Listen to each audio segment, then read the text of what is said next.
Do you think कि पाकिस्तान किसी stage पे बहुत जल्दी या नियर फ्यूचर में तस्लीम कर लेगा इसराइल? देखिए, अगर ऐसा कोई प्रोग्राम भी है तो नहीं करना चाहिए, इसको डिले करना चाहिए। प्रेसिडेंट ट्रंप ये कहते हैं कि मैं कश्मीर में आपको फैसिलिटेट करवाता हूँ, मैं आपको बिठाता हूँ, इसका मसला हल करवाता हूँ, आप इसराइल को तस्लीम कर लें। ट्रंप की सालसी जो होगी पाकिस्तान की पीठ में छुरा घोंपने का मतलब होगी। कश्मीर का जो इंटरनेशनल सोल्यूशन निकलेगा, जो बैन अवी हल निकलेगा, that will be the favour of India.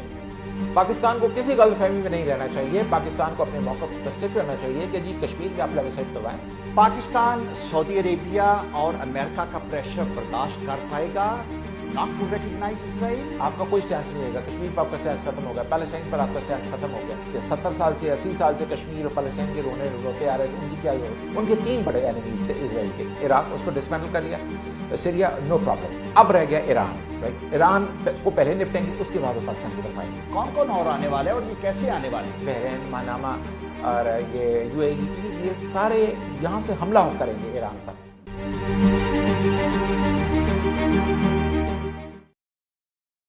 Finally Bahrain ने भी इसराइल को तस्लीम कर लिया और ये हमारी प्रेडिक्शन थी। आज से कोई 4 हफ्ते पहले हमने अपने प्रोग्राम में ये कहा था कि ये होगा, होने वाला है। और कल व्हाइट हाउस की सेरेमनी में अल्टीमेटली ये पीस एकॉर्ड भी साइन हो गया। वहां पे नेतन्याहू ने एक बात ये की, उन्होंने कहा कि मैं प्रेसिडेंट ट्रंप का बहुत शुक्रिया अदा करता हूं कि उसने गल्फ में हमारे पांव जमा दिए, और यूएई के बाद बहरीन, और फिर साथ उसने ये कहा, बहुत वाज़ेह अल्फाज में कहा, उसने कहा कि प्रेसिडेंट ने मुझे श्योर किया है कि बहुत ज्यादा लंबी तादाद में और ममालिक हैं जो लाइन अप हैं आपसे पीस एकॉर्ड साइन करने के लिए। मुनीबुल हक साहब को आज हमने इनवाइट किया कि पूछें कि क्या ये सब लाइंड अप हैं। मुनीब साहब, thank you very much for your time. बहुत शुक्रिया। आपकी प्रेडिक्शन थी वो बिल्कुल ठीक हुई और अल्टीमेटली बहरीन भी उनकी झोली में जा गिरा। नेतन्याहू ने अपनी तकरीर जब शुरू की तो उसने अस्सलाम वालेकुम से शुरू की। उसने कहा कि वो तमाम जो अब हमारे साथ हैं और वो तमाम जो हमारे साथ आने वाले हैं, बड़ा कॉन्फिडेंस है, बड़ा यकीन के साथ ये बात वो कर रहे हैं। कौन कौन और आने वाले हैं और ये कैसे आने वाले हैं? देखिए जवेंद्र साहब, आपने तो एक पंडोरा बॉक्स खोल दिया है। देखिए, जो नेतन्याहू है उनके मुतालिक मैं एक बात आपको बताता चलूँ कि जिस वक्त मोदी गए थे 2 साल पहले, तो जब वो एयरपोर्ट पर रिसीव करने आए तो उन्होंने उनको रिसीव करते हुए हेब्रू में कुछ नहीं कहा, इब्रानी में कुछ नहीं कहा। तो उन्होंने कहा कि नमस्कार, नमस्ते, मेरे दोस्त इजराइल पहुंचने पर आपका स्वागत है। So this was the response. Hindi में कहा, मेरे दोस्त इजराइल पहुंचने आमद पर आपका स्वागत है, नमस्ते, ठीक है। तो नेतन्याहू जो है वो सबसे स्मार्ट पॉलिटिशियन मुझे लगे हैं, सबसे स्मार्ट प्राइम मिनिस्टर जो है वो मुझे लगे हैं। थोड़ा सा बहरीन का मैं लोकेशन बता दूं। बहरीन का जो लोकेशन है वो ये है कि ये 16 लाख आबादी पर मुश्तमिल एक मुल्क है जो खलीज फ़ारस के साउथ जनूब मगरब में वाक़ है। ये मुल्क एक बड़ा जजीरा आइलैंड बहरीन और एक 30 छोटे जज़ायर पर मुश्तमिल है और इसका कैपिटल महानामा है। और बहरीन में अमेरिका का एक बड़ा फौजी अड्डा है आफ्टर कतर, और अमेरिका का जो 5वां एयरक्राफ्ट कैरियर है it is based in Bahrain, right. ये थोड़ी सी जियो स्ट्रेटेजिक लोकेशन थी। आपने पूछा एक एक करके क्यों जा रहे हैं? देखिए, ये एक एक करके नहीं जा रहे, ये बड़ी देर से जा रहे थे। ये लाइन अप आप उन्होंने शो अप की है। इसमें 2 बातें। इसमें सबसे अहम बात ये है कि ये उस वक्त हो रहा है जब प्रेसिडेंट ट्रंप बहुत मुश्किल में है। अमेरिका के जो एस्टैब्लिशमेंट है और जो मशीनरी है वो खुद उनसे तंग आ चुकी। जो उनका रवैया है, जो उनकी पॉलिसीज़ हैं, वो बड़े हार्श, बड़ा डिजास्टर्स दौर मुझे लगा है। मैं कभी अपनी होश में कितना पिछले 20-30 साल से जब से मैं अमेरिकी सियासत को नोट करता हूँ, मुझे इतना वर्स्ट प्रेसिडेंट नज़र नहीं आया, राइट। अच्छा, अब ये सब कुछ उस वक्त हो रहा है जब इलेक्शंस जो है वो राइटिंग ऑन द वॉल है। 29 सितंबर को पहली डिबेट है प्रेसिडेंट ट्रंप की और जो बाइडन की। अच्छा, उससे पहले जो है ये सारे जो है वो एक एक करके जाते जा रहे हैं। लेकिन इसमें यहाँ मैं कहूँगा कि इजराइल की जो खारजा पॉलिसी है उसको भी क्रेडिट देना चाहिए कि उसने अपने कार्ड्स बहुत खूबसूरती से इस्तेमाल किए। और इजराइल की सियासी सफारती दोनों बड़ी फतह है इन मुसलमान मुल्कों का जो है वो जाना। देखिए, इजराइल को लास्ट मंथ जब हमने प्रोग्राम किया था आपके चैनल पर, तो मैंने आपको गुजारिश की थी कि इजराइल ने बहुत बड़ी मार्केट कैप्चर कर ली है। हाँ, इजराइल ने यकीनन एक बहुत बड़ी मार्केट कैप्चर कर ली है और इसके असरात अभी तो गल्फ कंट्रीज के लिए अच्छे नहीं होंगे, आगे चल के कि पाकिस्तान के लिए जो है वो अच्छे। मुनीब साहब, मुझे ज़रा थोड़ा सा लोगों की अंडरस्टैंडिंग के लिए ये बात समझाएं आज कि इजराइल की जो अरब ममालिक हैं या मुसलमान ममालिक हैं वो मुखालफत पैलेस्टाइन की वजह से कर रही थी या कोई नजरियाती मजहबी मुखालफत है हमारी इजराइल के काम के साथ? देखिए, हमारा बेसिक एक जो डिस्प्यूट है वो तो रिलीजियस है, ٹھیک ہے, میں اس طرف نہیں جانا چاہتا. لیکن اگر ریلیجیس ہے تو وہ تو ختم نہیں ہو سکتا نا, وہ ختم نہیں, اگر ہم اس کو ختم کر کے پیچھے ڈال کے ہم جا رہے ہیں اور دوستی بڑھا رہے ہیں, اس کا مطلب ہے وہ نہیں تھا. وہ نہیں تھا. دیکھیے بات یہ ہے کہ جو عرب کنٹریز ہیں وہ یہ سمجھتے ہیں کہ ہم پیلسٹائن کی خاطر اپنے تعلقات اسرائیل سے کیوں خراب کریں. یہاں میں آپ کو بتاتا چلوں 193 ممبرز ہیں یونائٹڈ نیشنز کے, آؤٹ آف 163 ہیو ریکگنائز اسرائیل. 30 رہ گئے ہیں پیچھے. ٹھیک ہے جی, اب ان میں سے صرف مسلمان ملکوں کا پرابلم ہے, یہ فرسٹ ورلڈ کا ایشو نہیں ہے. اچھا, اب ہمارا پرابلم یہ ہے کہ اگر ہم اسرائیل کو تسلیم کرتے ہیں کشمیر پر ہمارا کیس ختم ہو جائے گا, بیکاز اسرائیل جو ہے وہ ہماری بڑی peculiar situation, you are absolutely right. شاید کسی اور مسلمان ملک کی اس طرح نہیں ہے کہ ہم تو پہلے ڈرا کرتے ہیں نا پیلسٹائن اور کشمیر کا. ٹھیک, اب دیکھیے پرائم منسٹر عمران خان نے بھی کل کہا کہ جب تک پیلسٹائن تسلیم نہیں کرتا تب تک ہم تسلیم نہیں کریں گے. دیکھیے پیلسٹائن بالکل ریڈینس والی پوزیشن ہو گئی, دے آر بین مارجنلائزڈ. آپ دیکھیے کہ لاسٹ ویک اجلاس ہوا عرب لیگ کا اور تمام ملکوں نے مذمت کرنے سے انکار کر دیا انسپائٹ آف محمود عباس کی ریکویسٹ کے باوجود. اب آپ دیکھیے کہ ڈانٹا ہے محمود عباس کو وہاں پہ باقاعدہ, انہوں نے جو تقریریں تھیں it was like you rightly said the word shut up, انہوں نے کہا کہ نہیں بہت ہو گیا ہے, بس بہت ہو گیا, چپ کر کے بیٹھو. ٹھیک ہے, دیکھیے economic interest prevail over religious interest. ٹھیک ہے, اب دنیا جو ہے وہ اکنامک انٹرسٹ کو پہلے میٹر کرتی ہے, مذہب اب بعد میں آتا ہے. یہ کیوں آتا ہے, یہ ایک لمبی بحث ہے, اس طرف ہم نہیں جاتے. اب ہمیں بھی یہ سوچنا چاہیے کہ جب سارے ملک ایک ایک کر کے عرب کی جھولی میں مل رہے تو کیا پاکستان کو اپنے موقع پر نظر ثانی کرنی چاہیے یا نہیں؟ اگر نہیں کرنی ہے تو کیا کرنا ہے, اگر کرنی ہے تو کس طرح کرنی ہے؟ اچھا مجھے یہ بھی بتائیں کہ یہ جو الائنس بن رہا ہے یا دوستیاں ہو رہی ہیں, اس کا مطلب تو یہ ہے کہ آپ نے ایران کے ناک کے نیچے سب کو اکٹھا کر دیا ہے, جو گلف کے ممالک ہیں. آئینہ دکھایا, انہوں نے آئینہ دکھایا. دیکھیے سارے ان کا جو بڑا پرابلم تھا وہ عراق تھا, عراق کو انہوں نے ڈسمینٹل کر لیا. اس کے بعد سینکشنز لگائی انہوں نے سیریا پر, لیکن جب سیریا کی حمایت میں کرملن آیا, ماسکو آیا, تو پھر ان کو سمجھ آ گئی کہ نہیں جی ہم یہاں سے ہٹنا پڑے گا.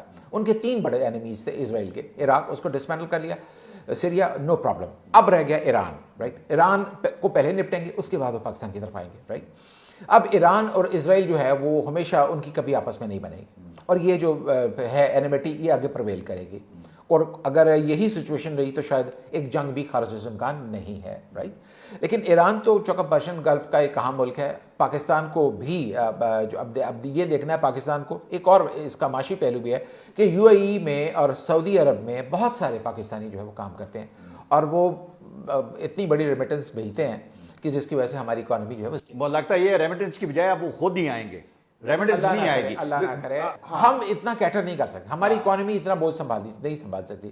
اگر ان ملکوں میں 40 سے 50 لاکھ پاکستانی واپس آ گئے. میں آپ سے پوچھتا ہوں نا, مجھے آپ بتائیں, ذرا سمجھانے کی کوشش کریں کہ اگر بحرین اور یو ای میں کوئی بڑی کمپنی ہے اور اس کے میجر شیئر اسرائیلی کمپنی لے لیتی ہے, why would like to have the Pakistani labor or employees over there? They'll prefer India. Absolutely, آپ نے بالکل ٹھیک بات کی. دیکھیے بات یہ ہے کہ اس میں انڈیا بھی گینگ اپ ہے اسرائیل کے ساتھ. India, Israel, America, they are on one side and the entire Arab countries on the other side. اب ایسے میں یہ جواب ہے, اس کا ایک اور اسپیکٹ بھی ہے, یہ جواب ہے چائنا کے one belt one road project کا, کہ چائنا جو اب تک 100 سے زائد ملکوں کو اپنی one belt one road project میں کر چکا ہے, اس کا جواب ہو سکتا ہے, یہ میری ذاتی رائے ہے, اس سے اتفاق بہرحال کیا جا سکتا ہے, کہ وہ سمجھتے ہیں کہ دنیا کو ہم اپنے چنگل میں اس طرح پھنسائیں کہ بھئی یہ اس طرف جائے ہی نہ.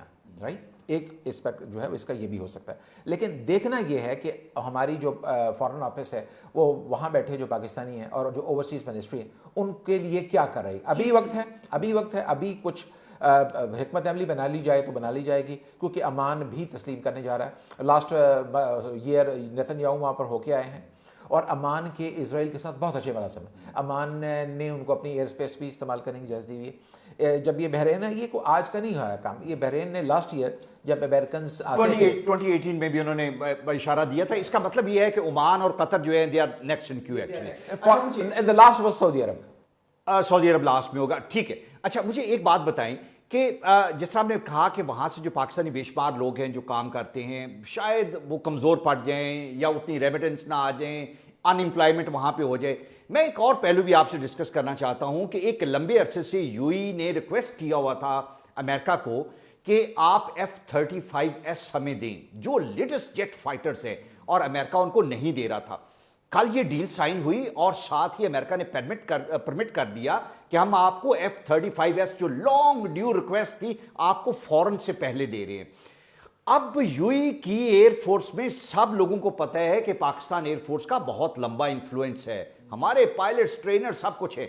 डू यू थिंक कि वो टेक्नोलॉजी जो पाकिस्तानी शायद ऑपरेट करें, मॉनिटर करें, और जो एक डर था पहले कि अगर ये दे दिए तो शायद ये इजराइल के खिलाफ इस्तेमाल ना हो, आपको सुकून है उन्हें कि नहीं ऐसा नहीं होगा? Pakistani operated F-35s will not be used against Israel ever? देखिए, मुझे एक बात बताइए कि पाकिस्तान के कदम क्यों वो जमने देंगे यूएई में? अगर दुबई में इजराइल आके बैठा तो क्या पाकिस्तान का कदम जमने देगा? वो सारी जो ट्रेनिंग और जो मिलिट्री फैसिलिटीज है वो इजराइल टेक ओवर कर लेगा। पहले पाकिस्तानी करते थे। इजराइल जो अगर आया है तो एक मिलिट्री मार्केट भी है जो सारी वो कैप्चर करेगा। पहले जो पाकिस्तानी वहां जाके ट्रेन करते थे, अब शायद वो ना उस तरह कर सके। अगर सिलसिला खत्म नहीं होगा तो मुझे लगता है बहुत हद तक कम हो जाएगा। जब आपको मैंने तस्लीम कर लिया, आपने मुझे तस्लीम कर लिया, तो हमारी लड़ाई कोई नहीं। वो सिंगल आउट कर रहे हैं ईरान को सबसे वो आखिर में जाके निपटेंगे। और ये जो सारे मुल्क हैं, बहरीन, मनामा और ये यूएई, ये सारे यहाँ से हमला करेंगे ईरान पर। और मैं नहीं समझता कि पाकिस्तान के लिए कोई अच्छी सूरत हाल जो है वो पैदा होने जा रही है। हमें उसको अभी से तोड़ जो है वो तलाश करना चाहिए। अब मुझे बताइए कि यूएई का कोई पायलट है, अरब पायलट्स हैं, आपको पता ही है कि उनमें इतनी एबिलिटी है कि ये F-35 उड़ा सकते हैं। नहीं, वहां पे पहले भी एक बार तो कहा था कि ये जहाज मैटर नहीं करता, जहाज के अंदर बैठा पायलट मैटर करता है, जो पाकिस्तानी पायलट जो उनके training makes all the difference. ठीक। अच्छा, मुझे आप फाइनली ये बताएं कि पाकिस्तान के लिए, जैसे हमने पहले भी डिस्कस किया कि बड़ी ये Catch-22 सिचुएशन है कि क्या होगा, क्या होने वाला है। डू यू थिंक कि पाकिस्तान किसी स्टेज पे बहुत जल्दी या नियर फ्यूचर में तस्लीम कर लेगा इजराइल को? देखिए, अगर ऐसा कोई प्रोग्राम भी है तो नहीं करना चाहिए, इसको डिले करना चाहिए। इसको उस वक्त तक डिले करना चाहिए जब तक इंडिया के साथ, देखिए इंडिया बहुत मुसीबत में है कश्मीर में। कश्मीर के बारे में मैंने एक कर्नल साहब से पूछा कि जनाब ये 62 से बड़ी अपॉर्चुनिटी कि छोटी, तो उन्होंने कहा कि बड़ी अपॉर्चुनिटी। ठीक है, अब अगर आप इस स्टेज पे अगर ये ऐसी हमाकत करते हैं तो कश्मीर पर आपका केस नहीं। लेकिन आप मुझे बताएं ना, जब अरब ममालिक सारे इजराइल को तस्लीम करना शुरू कर देते हैं और कर दिया, मुझे सिर्फ एक प्रोपोजिशन बता दें। आज प्रेसिडेंट ट्रंप ये कहता है कि मैं कश्मीर में आपको फैसिलिटेट करवाता हूं, मैं आपको बिठाता हूं, इसका मसला हल करवाता हूं, आप इजराइल को तस्लीम कर लें। हमें क्या एतराज है? नहीं, मुझे पता है कि America and India are strategic partners. Trump की सालसी जो होगी पाकिस्तान की पीठ में छुरा घोंपने का मतलब होगी। अगर आप ट्रंप को सालिस बनाते हैं, अगर मोदी जैसा कोई आदमी पॉलिटिकल एक्यूमेन होता तो वो कहता ठीक है। अगर उन्होंने कोई ऐसा सोल्यूशन नहीं फाइंड निकालना जो पाकिस्तान की फेवर में हो, कश्मीर का जो इंटरनेशनल सोल्यूशन निकलेगा, जो बैनुल-अक़वामी हल निकलेगा, that will be in the favour of India. Pakistan को किसी गलतफहमी में नहीं रहना चाहिए। पाकिस्तान को अपने मौके पर स्टिक रहना चाहिए कि जी कश्मीर में आप प्लेबिसाइड करवाएं। अगर आप कश्मीर में प्लेबिसाइड नहीं करवाते तो ये खित्ता जो है वो फ्लैश पॉइंट रहेगा। पाकिस्तान सऊदी अरेबिया और अमेरिका का प्रेशर बर्दाश्त कर पाएगा not to recognise Israel? Yes, that's a very important question. लेकिन करना तो चाहिए। देखिए, आप करना तो चाहिए। अगर आप इजराइल को तस्लीम करते हैं फिर आपके पल्ले क्या रहता है? मुझे आप बता देना। आपका कोई स्टैंस नहीं रहेगा। कश्मीर पर आपका स्टैंस खत्म हो गया, पैलेस्टाइन पर आपका स्टैंस खत्म हो गया। फिर क्या ज़रूरत है कि आप जो 70 साल से 80 साल से कश्मीर और पैलेस्टाइन के रोते आ रहे थे, उनकी क्या ज़रूरत है? यहाँ मैं आपको बताता चलूँ, कल मेरी बात हुई थी शमशाद साहब से। मैंने उनसे पूछा कि कश्मीर पर जो रेजोल्यूशंस पास हुई हैं सिक्योरिटी काउंसिल की, ये आर्टिकल 6 के तहत हुई हैं, आर्टिकल 7 के तहत क्यों नहीं? तो उन्होंने मुझे कहा कि जी आपको हिस्ट्री का नहीं पता, ये लॉर्ड माउंटबेटन ने आइडिया दिया था इनको, नेहरू को, कि आप चैप्टर 6 के तहत फाइल करो, सारी उम्र लटका रहेगा मामला। और उन्होंने कहा कि जो पैलेस्टाइन पे जो रेजोल्यूशन है ये भी सारी चैप्टर 6 के तहत है। चैप्टर 6 के तहत जो रेजोल्यूशंस होती हैं सिक्योरिटी काउंसिल में, वो बाइंडिंग तो होती हैं लेकिन उन पर सैंक्शंस नहीं लग सकती, उनमें यूज ऑफ फोर्स नहीं हो सकता। अब यही वजह कि 70-80 साल होने को है, दोनों मसले लटके हुए, कश्मीर भी और पैलेस्टाइन। ठीक, थैंक यू वेरी मच। ये आज की जो लेटेस्ट डेवलपमेंट थी उस पर हमने एक बड़ा क्रिटिकल एनालिसिस किया और बताया कि आने वाले टाइम में क्या होने वाला है, रिपरकशंस क्या हैं, पाकिस्तान का स्टांस क्या होना चाहिए, क्या पॉसिबिलिटीज हैं। Now we leave it up to you to assess and conclude what we have said. Thank you.